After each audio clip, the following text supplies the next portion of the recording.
Hey everybody, Dr. Jared Skowron from Spectrum Awakening. I'm getting a lot of questions from you guys about the different supplements that we have to help with anger and behavior. And so I wanted to kind of elucidate the biology behind anger and kind of give you some more science behind it so we can talk about, what treatments and what supplements are going to be best supportive for you and for your kids. So we're going to talk about anger. And again, like we mentioned last time, a lot of anger can come from pain, okay? So if your child might be in pain due to a stomach infection, due to migraines or anger, you got to figure out the pain first. If the child's in pain, even if they're teething, okay? Pain causes anger. You got to get rid of the pain first. All right, put the pain aside. And now let's get into the biology of what causes anger in our kids and how do we treat it and which supplements are going to be best for you. And the question we get the most is, do I give my kid Temper Tamer, which is one of our most popular supplements, or do I give them our new anger management, which I don't have a bottle here. We were out of stock, but we're in stock now. I just haven't gotten it to my office. So do I give Temper Tamer or do I give anger management or do I give both? And again, why would I use each supplement? What does each supplement do? And how do I find this in our kids? So I'm going to talk more detail about the 2 steps of anger, and you'll understand what I mean as we get into it. So let me. All right. So I've typed this up a little bit. We got the 2 steps of anger, and the 2 steps of anger. Step 1 is how easily do I get frustrated? Okay. We all can handle a certain level of stress. We all can handle a certain amount of things until, I cross my threshold and I get frustrated and I get angry. We've all got different levels of how much we can take, just as our kids do, all right? So eventually you're gonna get that straw that broke the camel's back, and even though it's one small little thing, you're going to erupt in a lot of anger. Are you guys walking on eggshells at home because you don't wanna do that one little thing that's gonna cause a temper tantrum in your child, okay? This is step 1 of anger. The step 1 is how easily do I get frustrated? How much does it take until I react? Okay, let's drop down to step 2. Step 2 is my fight or flight. So when I do cross into that threshold of frustration, what is my reaction to the frustration? Okay, it's fight or it's flight. Do I have defensiveness? Or am I aggressive? And let me kind of take my paper down and explain the difference.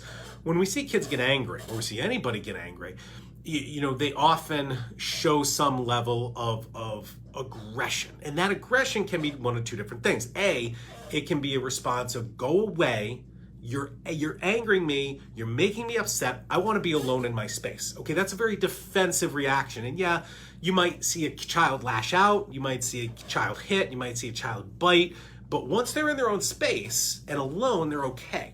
Okay, because what they're really looking to do is flight. What they want to do is withdraw. They want to go into their safe space and say, I'm just going to sit here in my safe space. I'm good. Just don't, here's the line. Don't cross the line and I'm cool. All right. That's flight. That's a very defensive kind of reaction to anger. The other side is much more obvious. It's the aggression. I am going to actively seek out, to harming, to be angry, to hurting, to kicking, to biting. And even if you are even if you do give me my space, I'm going to pursue you and I'm going to keep going and attacking even when I can be given a safe space, all right? That's the difference between defensiveness and aggressiveness. And again, sometimes it's a tough line to figure out which one your child is on, but all of that is the second step of fight or flight reactions. So let me bring my paper back up and let's walk through it again, okay? Step 1, how easily do I get frustrated? If one little thing is gonna affect your child or us, I mean, let's be frank, we all get frustrated under stress, all right? Is there just one little thing? Is it easy to get frustrated? Am I walking on eggshells? This all has to do with our cortisol stress hormone, okay? Cortisol is your stress hormone. It tells us how much stress we can handle. The best way to test this is a 24-hour urine collection. Now, sometimes that's not, you can't do that. There are random urine cortisols, which just is like a one-time collection in the morning or the afternoon. There's blood cortisol tests. There's saliva cortisol tests. But gold standard is a 24-hour urine. So if you can get this, I would, all right? If you feel your child does have problems getting easily frustrated, you're going to want to use our cortisol supplements. And those are our temper tamer and our sanity saver. So I got the bottles here. Here's temper tamer, okay? Here's sanity saver. You don't use both, you only need one, okay? What's the difference? Temper tamer is herbal, and sanity saver is adrenal cortex extract, okay? Which means you're actually having pieces of, and actually is this bovine? Yeah, so you're actually getting, bovine adrenal gland here. That's how it works, okay? They do the same thing, they're just different ways to go about it. Okay, I prefer the herbals myself, but this is gonna have a taste of black licorice. So that's, I know when your kids open the capsules and mix stuff in, there's a taste issue. But they both do the same thing. So again, back to my page here, this is gonna direct us. The temper tamer or the sanity saver is going to help how easily you get frustrated. So it's really going to allow the child to handle more stress until they react. Now, let's go to that second part, the fight or flight. What is my reaction to frustration? Is it the defensiveness versus the aggression? If you feel your kids get angry and aggressive, that's normally associated with adrenaline levels, okay? Adrenaline is our fight or flight chemical. You can test it. Again, a 24-hour urine collection is the best. You're gonna look for a 24-hour catecholamine test. This is what we do with our patients all the time. You can go to Quest, you can go to LabCorp, go to hospital and get these tests done, have it go through your insurance, all right? So the catecholamines is kind of the general name, but it does include the adrenaline test. And the other word for adrenaline is epinephrine, so this is the medical term. We're gonna look for this epinephrine test, which is part of the catecholamine test. And again, if you feel that the anger response to stress is very aggressive, that's when you want to use our anger management supplement, because the anger management supplement reduces the adrenaline, where the temper tamer, sanity saver supplements help improve the cortisol. So again, it's this two-step process to anger. How easily I get frustrated, and when I cross my threshold, what's my reaction? Is my reaction, I'm gonna hurt you, and I wanna hurt you? Or is my reaction, give me my safe space, go away, I wanna be alone, and I won't bite you anymore if you leave me alone, all right? I get that way too, just leave me alone, close my door, okay? You can use both. You may have a problem with both cortisol and with adrenaline, so both are available. Lacey just asked a question. I'll be answering as many questions as I can, but Lacey just asked, are they okay to take with guanfacine? Now, guanfacine, which is also Intuitive, they're totally safe. Those are blood pressure medications. They're totally safe to take. And I would venture a guess, and I'm just brainstorming here, I think both of these supplements, the temper tamer, sanity saver, and the anger management, safe with any medication. So I don't see any contraindications of pharmaceuticals with either of these. All right, let's get into the research and the science behind them. So, we start our research here with aggressive behavior in kids associated with cortisol. So our first study shows, aggressive behavior in school-age children is associated with cortisol levels, okay? This is not specifically an autism study. We've got more of those in a little bit, but I wanted to kind of look a bit off. Yusra says, I sound a bit off today. Hope all is well. Thank you. I had something funny for breakfast, so just a little bit of mucus, but I'm feeling fine. Thank you for asking, Yusra. Here's another one. Inverse relation between cortisol and anger, okay? And the increase in cortisol in response to fear or uncontrollability is associated with a decreased cortisol response, okay? So again, we see, and I didn't explain this initially, most people think if my cortisol is high, then my stress is high. It's actually an inverse relationship to that, okay? I feel like the Wizard of Oz, the Tin Man. Was the Tin Man there? Or the Scarecrow? I had to go both ways.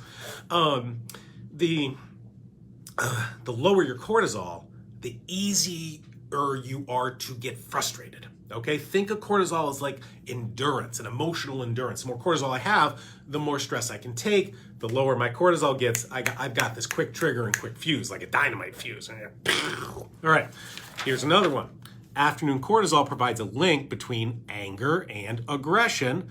And there are links among the hypocortisol, which is low cortisol, and emotional regulation. I would like to take a side note now. I got new contacts. I went to the eye doctors. Now I don't need my cheaters anymore. I can see this. How about that? Yay, eye doctors. All right, here's another one. High anger expression is associated with reduced cortisol. Again, talking about the more anger with reduced cortisol. That's why we give supplements like the Temper Tamer, like the Sanity Saver, that help boost cortisol levels into a nice normal range. All right, here's another one. Children's inappropriate anger and salivary cortisol. Anger is predicted by the hypothesized lower levels of cortisol and showed that anger was associated with lower morning cortisol. So again, lots of research here associating cortisol and anger. Why? Because it's that emotional threshold of frustration. Okay, let's keep it up. Low morning cortisol in infancy and anger dysregulation in early childhood. This actually looks at younger kids that have low cortisol during infancy and how they have increased anger dysregulation as they enter their young childhood years. All right. Now we get into cortisol with autism. Cortisol and autism specifically showed a hypo-responsiveness of autism was observed in stressors that involve social threats, and they did see some hyper-responsiveness with other unpleasant stimuli. But again, cortisol levels are going off in autism as well. Cortisol versus social anxiety in autism. Again, another research study that makes those associations. So again, how do we treat this? And Diane just asked a question. I'll be answering a lot of questions. Can you test for cortisol levels? And I'll review that at the end as we just did in the beginning. Urine tests are gold standard for this. All right. So again, we talked about the supplements that are going to help with balance those cortisol levels. It's either the adrenal glandulars or the herbals. One of the main herbs that help with cortisol, which again is the number one herb in our Temper Tamer, is licorice. Now, when I say licorice, I don't mean Twizzlers. I mean the actual plant. That's where we used to get the licorice candy, is from the licorice plant. Okay, so licorice helps raise cortisol levels, and it does it really well, and it really helps with that emotional endurance. Here's a research study from 1978. I was a little wee bairn back in those days. Okay, and licorice raises urinary cortisol. All right, so we know that this stuff works. There's more studies. I just wanted to show you an old study. We've known this for a long time. We've known this for 40 years. Okay, now let's get into the epinephrine. Okay, let's get into the adrenaline part of it. We talked about the cortisol part of it. Now let's look at the research between the epinephrine adrenaline part of it. And those are just two words for the exact same thing. Here's an old research study back from 1982 looking at the neurochemistry of autism that shows alterations in both serotonin, dopamine, norepinephrine. What it doesn't list here is also epinephrine levels. Epinephrine is a metabolite of norepinephrine, so they're all part of this. Here's another one from 1993. Let's go back to the 20th century. We should know this stuff already by now. You've got medical analysis that's 30 years old. This should be integrated into day-to-day with all your docs involved with autism, but sometimes it's not. Here's investigation into these adrenaline chemicals in autism. We can see high levels of epinephrine, that's what the E is for, and the blood epinephrine levels were correlated with clinical findings of autism 30 years ago. Still are today, all right? Another one back from 1992. Catecholamines, that's that epinephrine in infantile autism. High levels of epinephrine were found in the kids with autism, okay? How do we reduce that? We formulated this anger management supplement to help reduce adrenaline levels. Now, it's got a multitude of ingredients in there. One of the most important ones is the mineral lithium orotate. Okay, now lithium, most people, I say lithium, you think the drug, all right? Lithium is a mineral. Go back to science in high school and look at the periodic table of elements. Lithium is an element right there sitting under hydrogen. It's number 3 on the list. It is a mineral. It is in our earth. We eat it. Not the drug, but the mineral. So lithium mineral and lithium drug, both of them help reduce adrenaline levels. That's why we've got it in our supplement, okay? So here's one. Again, we're going back to 1986 here. Lithium administration on catecholamines. Epinephrine response to lithium was dramatically reduced, okay? This is how lithium, whether it's the pharmaceutical, whether it's the mineral, work. They work by reducing adrenaline levels. Last research study, lithium carbonate treatment for monoamines. Again, this research study, again, 87 people. We should know this by now. Lithium levels will help reduce those epinephrine adrenaline levels. So, and again, the anger management supplement has other ingredients in there that not only help metabolize adrenaline, but they also convert glutamate, which is another stimulating chemical in the brain, turns the glutamate into glutathione, which is really pretty cool stuff. So that's how the anger management product works. So let me step back, summarize and review, and answer the live questions, okay? Number one, there are 2 steps of anger. A, how easily do I get frustrated? Does it just take one little thing? Does it say just get off your iPad, or you say no to their request and they have a temper tantrum? Are you walking on eggshells? That has to do with cortisol. That's when you try Temper Tamer or Sanity Saver. You don't need both.